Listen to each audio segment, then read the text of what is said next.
Alrighty, so thank you everybody for joining us today. It's great to see so many in attendance as we nibble away on our lunches here. So today, David and I will be discussing the ways in which a transfer pathway can be successful. So when we were first asked about this, we were trying to come up with a catchy title for the presentation. And we decided to go with the co-parenting of transfer pathways and the success through cooperation. And if we can kind of turn to the next slide here, Meryl. So something that we thought was very fitting to why we wanted to go with the idea of co-parenting is that, the way that we see it, co-parenting when it comes to transfer pathways is an enterprise undertaken by two partner institutions who can take on the promotion, implementation, maintenance of an articulation agreement from who they share equal responsibility. So this sort of part here, the equal responsibility piece is really important. So it's definitely a two-way street. And, if both institutions are equally invested in the success of the pathway, it will be successful. So it really is this idea of co-parenting and really working together to ensure the pathway, any pathway, can be a successful one, both for students and also for the staff who will be influenced and will have to partake in the pathway in some way, shape, or form. So moving on to the agenda piece, I'll let David here give you a little lowdown of what we'll be talking about over the next 20 minutes. Welcome, everyone. Thanks for making it out. Hopefully you'll find the next 15 to 20 minutes interesting, useful, and you've kind of enjoyed your lunch. So a quick kind of rundown of the 5 topics we're going to cover: promotion, implementation, popularity, challenges, and one of my personal favorites, sunsetting. Next slide. So promotion, we had an excellent presentation last month about developing the pathway. So you've ratified or signed the agreement. So now what? It's a document. So what we do at the college is we try to promote it through multiple avenues, a joint press release, website, and electronic format. The joint press release is kind of one of my personal favorites. So what we do is during the ratification process, I'll reach out to our partners and find out if there's any interest in doing a media release. Usually there is, if it's unique or it's kind of a strategic priority. I've made friends with our comms department. So during this process, I let them know that there could be a pending release. Once the agreement is ratified, I kind of give them a little lowdown of what the agreement is, the highlights, why we've done it, and sometimes a history of the relationship. So as an example, our recent agreement with Trent, we highlighted that the environmental programs, the relationship dates back to as early as the 2000s. When we're working through the press release, our comms department usually reaches out to me to make sure that we're not inserting kind of that academic or transfer jargon, and it's clear and concise. Pathway releases, in my personal experience, for us, they're picked up in our local papers usually and hit academic top 10. On slow news days, there has been the odd request for a radio interview. The last part would be our comms department does promote through our social media platforms in conjunction with when the release goes out. And a small plug for ONCAT, if you're doing a release that's Ontario specific, don't forget to kind of loop them into it so they can promote it through their channels. And Zach will take you through the next 2. Yeah, so looking at sort of the internal communication piece, this part is really about making your institution aware about the agreement and sort of which departments may be affected by the agreement or will have to take additional steps to ensure proper implementation of the agreement.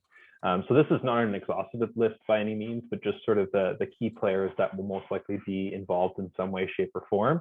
Obviously, admissions team would be a big one because they will be the ones that will be assessing students that will be coming through the pathway.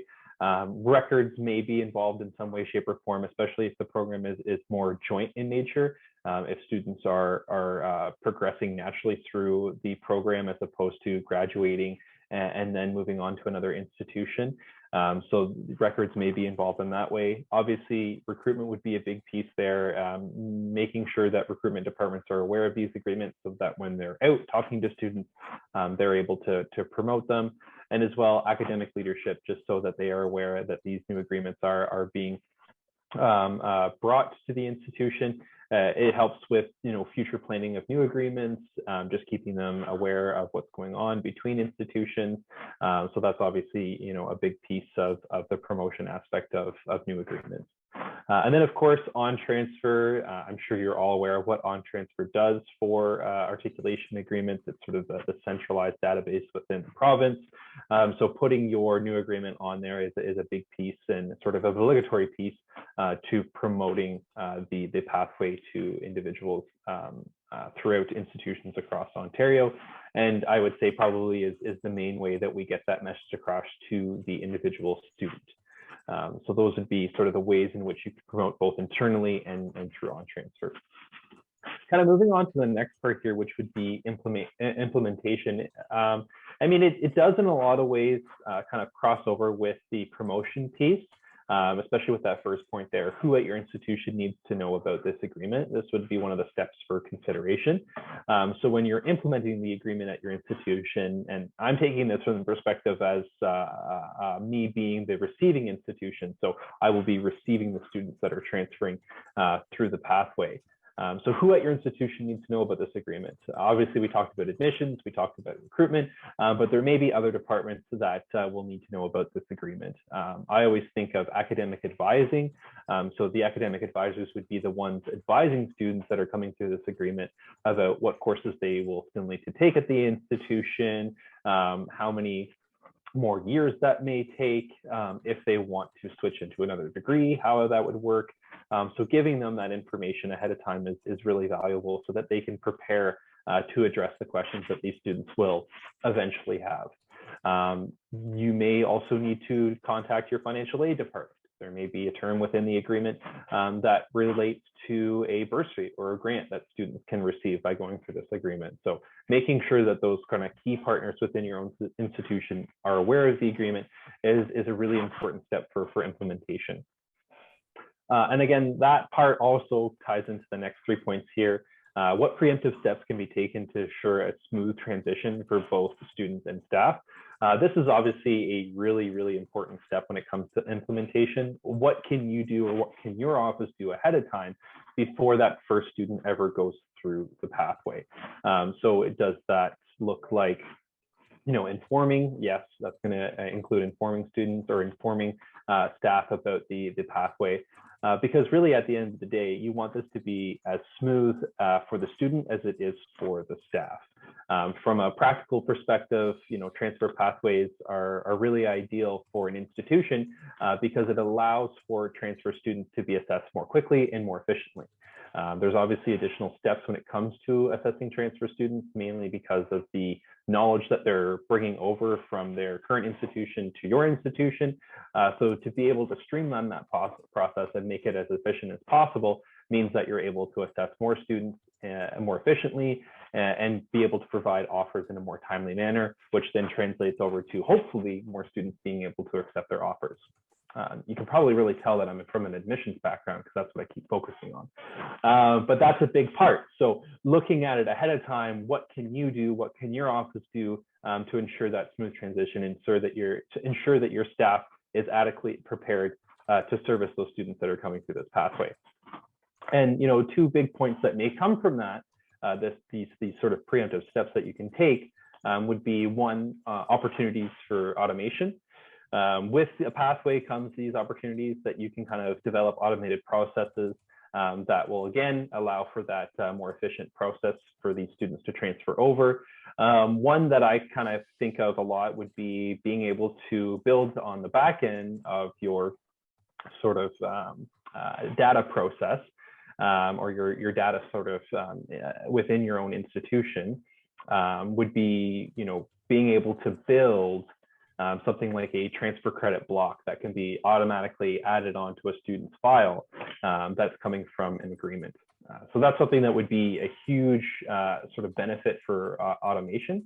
because that again allows something like a admissions staff member to be able to quickly look at a student's file, be able to determine if they meet the terms of the agreement, and then automatically add on those transfer credits to a student's file, as opposed to individually having to go through their transcript and individually adding on those transfer credits. So that would be one really great example of automation. And then lastly, and I think this is probably the most important part, is being able to sort of distill the information from that sort of larger agreement in a way that's easily digestible or digested to key players within your own institution. So obviously, agreements, they can be fairly long. They can be several pages at times, if not more. So being able to take the key information from that agreement and being able to put it in a place that can be easily accessed and can be continuously updated is really crucial for your staff within your own institution. So to being able to take that admissions information and put it in a way that can be easily accessed by admissions officers, being able to take the information that advisors would need to know, academic advisors would need to be able to know, and putting that into a centralized location. All those things are items that you may want to consider to have in place, again, before that first student comes through the pathway. So those would be some really important pieces of consideration when you're thinking about implementing it into your own institution. Okay, going on to the next slide here, looking at popularity. And I'm going to let David take over for this first part of the looking at a popular program or a popular pathway. So as a primary sending institution, we all know the struggles on knowing if a pathway is popular. We don't have the access to the data, unfortunately. So after we sign a new agreement, I can usually take the temperature of the collective if a pathway is popular based on just general student outreach, our faculty reaching out to myself or various other people in the college to do presentations about the pathway. Are they inviting the partner institution on site for general promotional activities? The other thing we work closely with our partners is general usage. So in some agreements, we have clauses where we say, can you provide us aggregate information about pathway usage? And sometimes this is reported to us on a yearly basis. And I'll turn this over to Zach because he definitely knows if our agreements are popular or not. Yeah, and I think oh, sorry, we're still going to touch on, thank you. So I think as a predominantly receiving institution, we have a bit better of a way to gauge the popularity of pathways because we are able to categorize those students as they come into the institution. So we're able to know if they're coming through a specific pathway. Again, this is related back to the way in which we are able to add on transfer credit codes to students' files. That would be a good way of us indicating how many students are coming through a pathway, being able to know what previous institutions they've come from. We can even know how many transfer students we're getting from an individual institution, not necessarily coming through a pathway, but just sort of more of a general sense.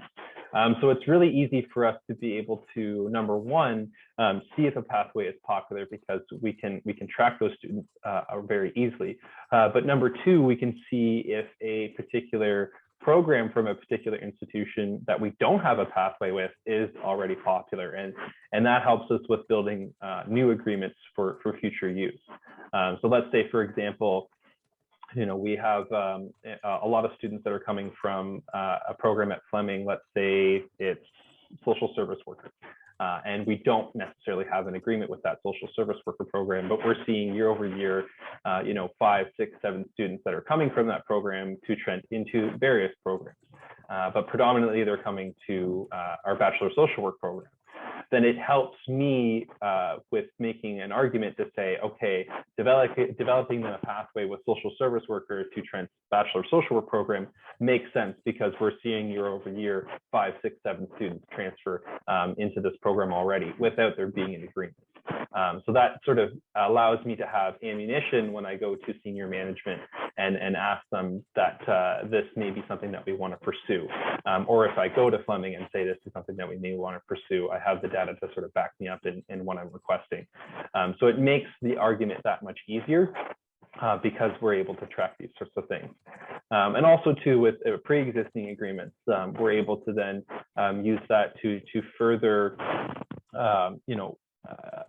further make the argument that, developing transfer pathways is important, and looking to develop new partnerships with even other institutions is popular. If this pathway is popular with Fleming, then it could very well be popular with another local institution, let's say like Durham College. So these are all very useful tools in being able to further expand your transfer credit pathways, but also be able to justify the work that you're doing, because I feel like sometimes we have to do that. So yeah, so having that data, especially as a receiving institution, is very, very useful. And also being able to share it too with your partner institutions is useful too, because like David said, sometimes they don't have access to the same information that the receiving institution does. Okay, so I think we're going on to the next slide here, which is looking at challenges and maintenance. So I'm going to first talk about a little bit about some of the challenges that a receiving institution or any institution would face, and also sort of the maintenance that goes along with any agreement. So some challenges you may find come from the terms of an articulation agreement. So it may mean that in the development stage of an agreement, there were certain steps that needed to be taken in order for a student to progress through the pathway. Sometimes these are fairly complicated steps, other times they're not. Most times they're not, but you may find the odd time that you're coming across a fairly complicated step. And what I mean by that is it may mean that a student has to take very specific courses in order to qualify for the agreement. They may have to reach certain averages, both overall and individually with each course they have to take. So that may mean that the agreement is a little bit more challenging for a student to progress through than it would be for other agreements that don't have necessarily those specific terms of their agreement. It also may mean that your admissions team or other team members may have to focus more specifically on those terms within an agreement to ensure that a student is meeting those terms. So if there are these various different specifics to each term, again, meeting certain averages within courses, meeting overall averages, having a specific course set as opposed to just completing the program in general, then those may further complicate the agreement and make it more challenging. And that may lead to having the agreement not getting renewed in the future. It may mean that you may have to address it in the future to sort of simplify the agreement. So terms can end up being sort of a challenge as you further implement and see the success of the agreement as it unfolds. Also too, looking at managing expectations with agreements, I think this is sometimes a bit of a challenge for, pathway offices and articulation agreement offices, because, sometimes faculty members or other staff members may think that, with an agreement, you're going to see sort of a flood of students, which is not necessarily the case. Obviously, one of the big purposes of agreements is to make that pathway popular and to see more students come through it. But again, managing that expectation and really saying, okay, yes, we're not going to see necessarily 20 or 30 students come through this pathway every year, but we may see, 5, 6, 7. But those 5, 6, or 7 students are really benefiting from this for XYZ reason, because they're able to get their knowledge transferred over to their receiving institution, because they're able to reduce that time to degree completion, and also too because they're able to fill spots that have been left unfilled due to attrition, but not overfilling the program. So sort of meeting that sort of very nice happy medium between getting people through the agreement, but not having too many that then you're overfilling your programs at your institution. So really being able to articulate that and manage expectations is important, because it ensures that you're able to further continue on with developing new pathways and maintaining existing ones. And then for maintenance, maintenance is a really important aspect to ensuring that your agreements stay up to date, and they could very quickly become out of date. So just being on top of that consistently is a crucial piece of ensuring that an agreement is successful, mainly for the students, but also for staff members. So I think setting annual tasks and specifically audits are very key to ensuring proper maintenance of an agreement.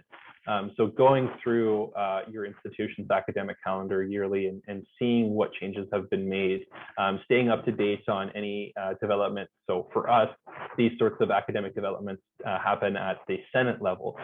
So, you know, there will be various different academic changes or requests that go through our Senate and get approved throughout the year.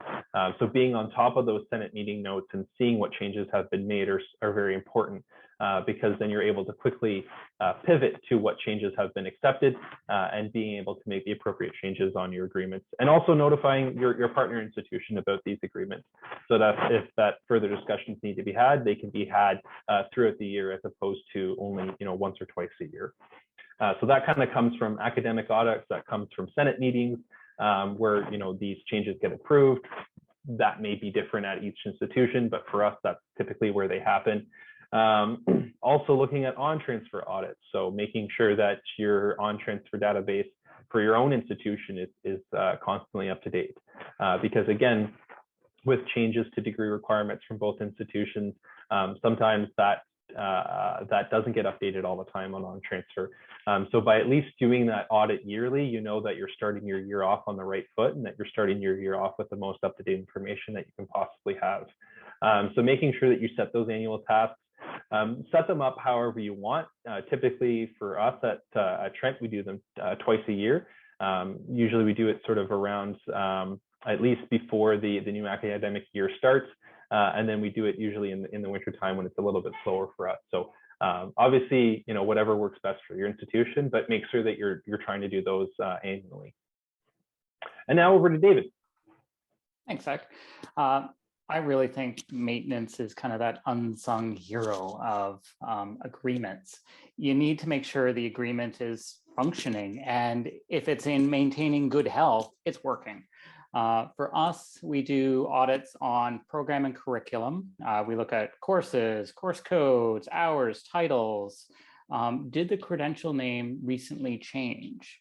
And then we compare it against the agreement. So if the agreement's written at the program level, you don't really have to worry about the course codes and the hours.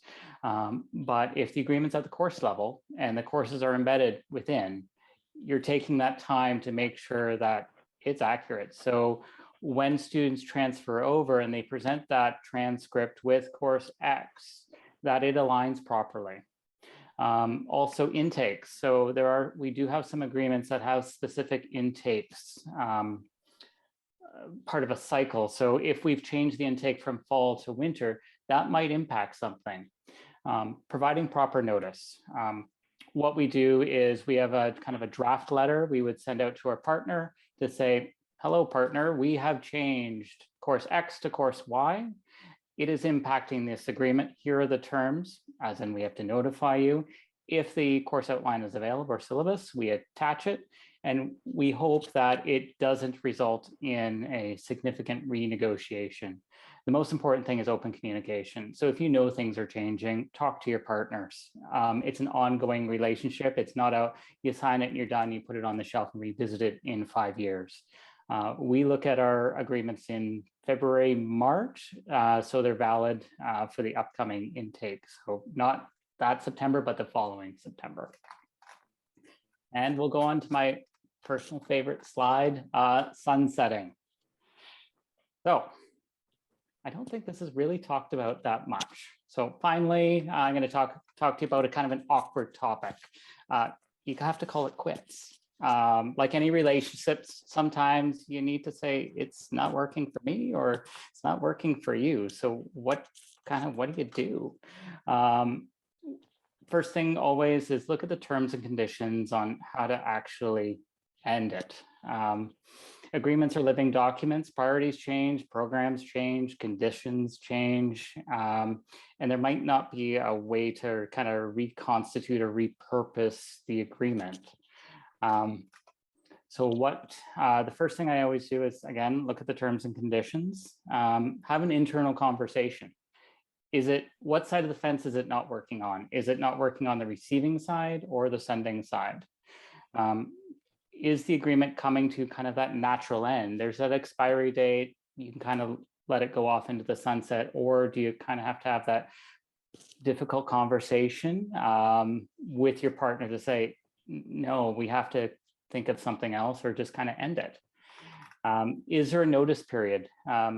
We have agreements that we have to provide 3 months notice, 6 months notice, 9 months, 12 months, and I think we even have a 2-year notice period. We do internal exploration. Again, this is at the program level. Are there small tweaks that we can do to either the program, the agreement, the process, the procedure to kind of resolve the issue? Have you reached out to your partner to talk about the difficult problems you're having? Sometimes it's an easy conversation. Oh, I didn't know this changed. We can tweak it on our side, and the solution is right there. If that doesn't work, what paperwork needs to be done to end the relationship? For us, we have a formal kind of a termination notice. In this termination notice, we provide that kind of explanation, and always leave it on a positive note. Positive notes, value the collaboration we've had. Is there an opportunity to explore other opportunities in the same area? And one thing I did forget, I kind of accidentally jumped over. Have you reached out to your partner? Have you discussed? And is there an opportunity for a joint meeting?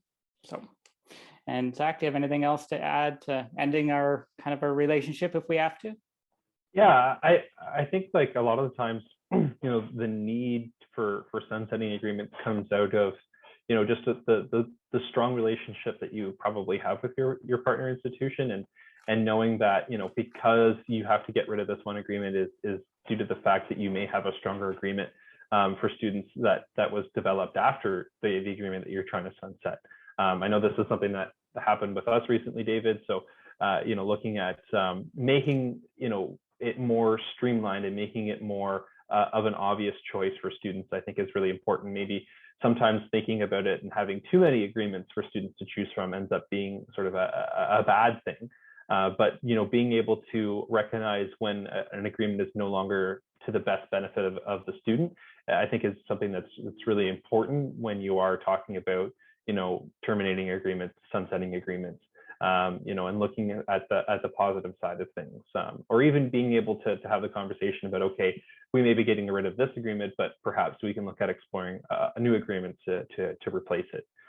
So I think always being able to have that conversation and that discussion, even if it is, from a negative side of things, being able to look at, ways in which it can become positive, I think is important, and it's valuable to further strengthen the agreement and the relationship that you have with your partner institution.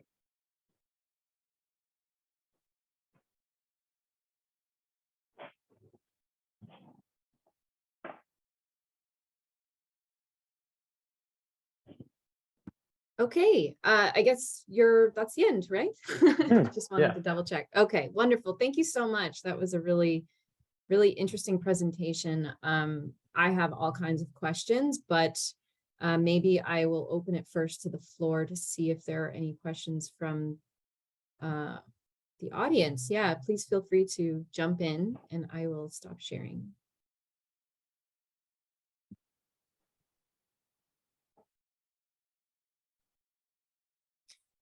I was kind of thinking sunsetting or divorce with the co-parenting, or maybe it's something else. I don't know, but yeah, interesting. I love the concept of co-parenting.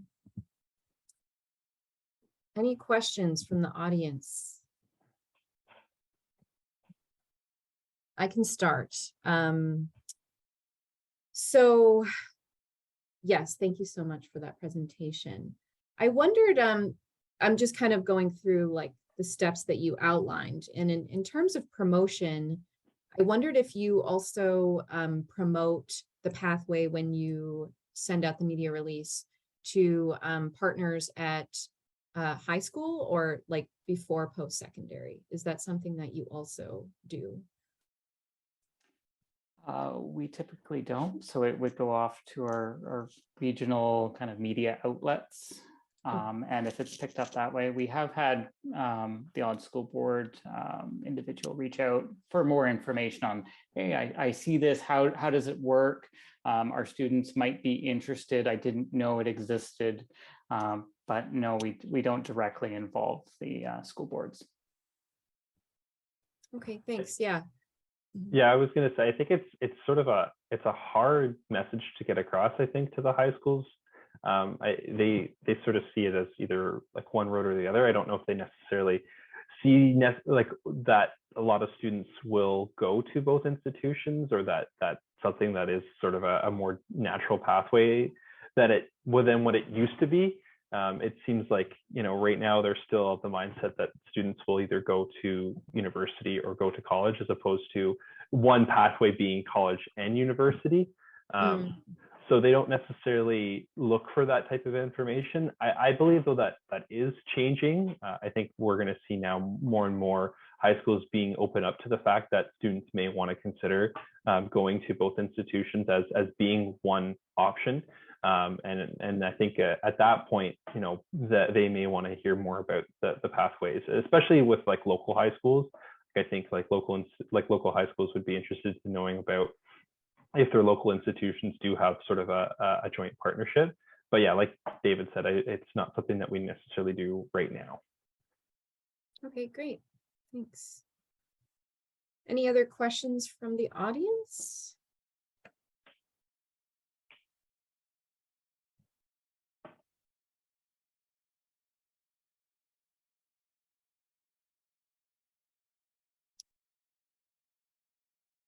We have a quiet group today. Another question I had is about implementation. So as you were kind of going through the steps required and making sure that everyone sort of knows what they need to know, I mean, my first question was, would you potentially be able to provide an example of what that looks like when do you meet with the staff, or do you provide them with like a training template or document that they kind of know, like, okay, these are the steps that I need to go through in order to process the pathway? Presumably this won't be their first pathway. But yeah, is there like a instructional manual you're providing them with to kind of get through it? And then I guess my follow-up to that is, do you do almost like a dress rehearsal for processing the pathways so that it's a smooth process? Yeah, and I mean, I think at one point in time, that was something that was probably done at the institution. But for us, it's something that we've been doing for years, if not for at least the last decade, in terms of processing students that are coming through pathways. So it's very much something that is that would be provided in training at the very early stages of somebody's employment within a particular field. So admissions would be doing that right from the get-go. Academic advising would be doing that right from the get-go. So it's sort of, for lack of a better word, normalized within our institution anyways, about how to treat and assess the students that are coming through these pathways. So yeah, but I would imagine, yes, at one point in time, that was something that was definitely discussed, and there would have been a dry run that would have happened to make sure that everything was lined up and was working appropriately in terms of the automation processes, with applying transfer credits onto a student's file and having that automatically populate onto their student portal at the institution. All those things would have been done, but that probably happened a fairly long time ago.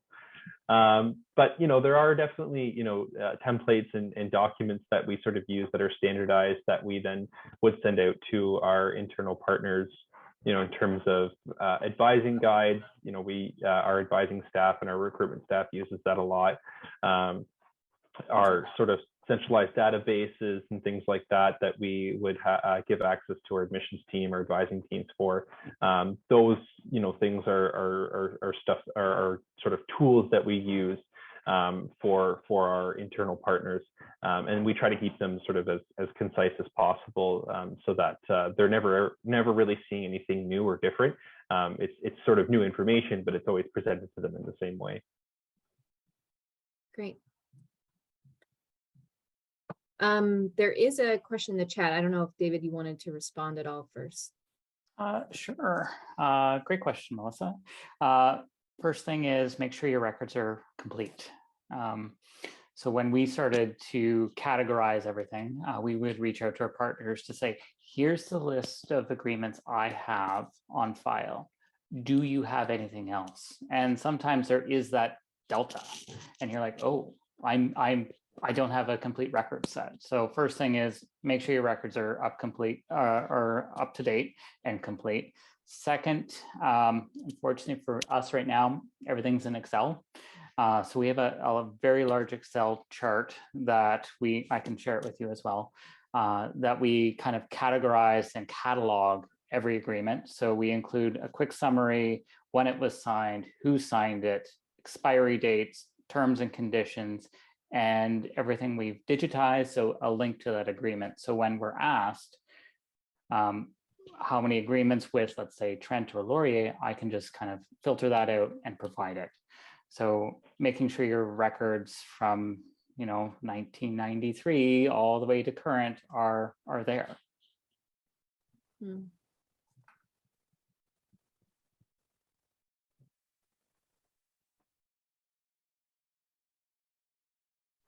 Zach, I don't know if you had anything else you wanted to add to Melissa's question. I mean, for us, it's definitely having a very strong relationship with institutional research.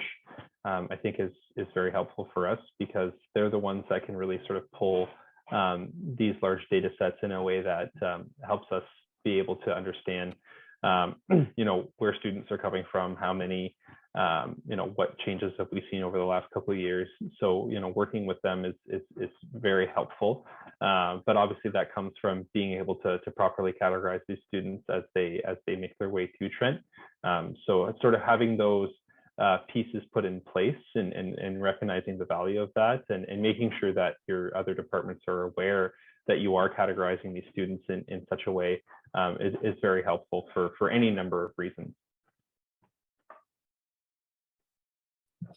I will put your contact info into the chat, because that was on our PowerPoint, but it's no longer up. So I will make sure to do that. I also wanted to say that if you're open to sharing any templates, we can put it directly on the SharePoint site in the resources section. So that way it's available to everybody, but that's kind of up to your discretion if you want to share. There's nothing special about it. Okay. I'd be glad to share it. Awesome. Thank you. I did want to mention too that we recently added from our last Pathways presentation, just a sample agreement structure. And so with the caveat that this is not, you wouldn't want to copy an agreement structure, or, because you want to have like a lawyer looking over that at your own institution to verify that everything is in order. But it is helpful, I suppose, to have as an example. So that is on our SharePoint site right now as well. Any other questions before we? Do you use any templates or tools to evaluate or assess existing partnerships?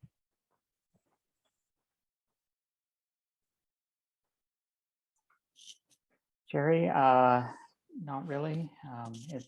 It's down at the school level and conversations with our partners. So we do have that, like I say, that template of existing agreements, but as an evaluation piece, it is that constant communication. It is reaching out to Sheridan or Trent to say, I see our students, we have interest, are they succeeding, and hopefully getting that feedback.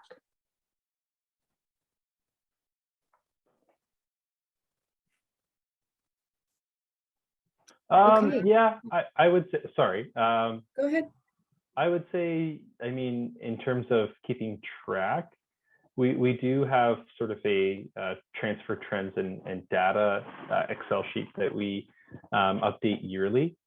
So it does go over sort of data that we get from institutional research at Trent that overlooks students that are coming through specific agreements, specific pathways, but also students that are just coming through institutions without coming through a specific agreement or pathway.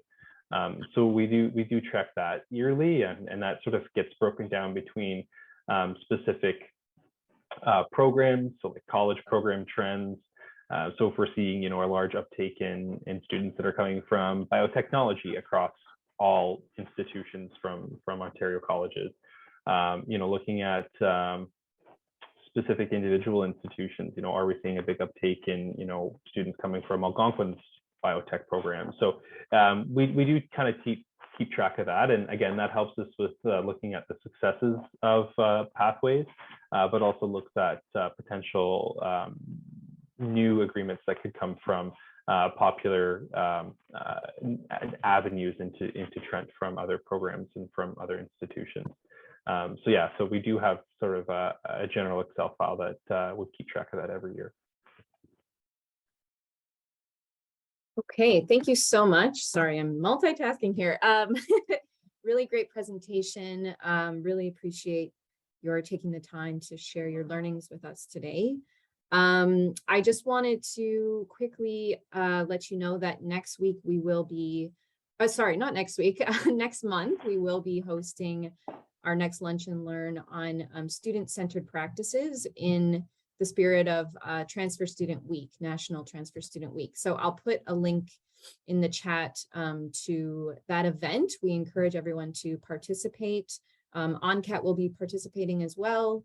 It's the dates are October 17th through the 21st, and we'll be sharing some student-led narrative projects about their experience transferring. So once again, thank you both for this excellent presentation. It will be available, the recording will be available in our SharePoint site under tag events, along with past recordings as well. You can find the PowerPoints and other resources on that site. So yeah, thank you so much, and we'll see you next month.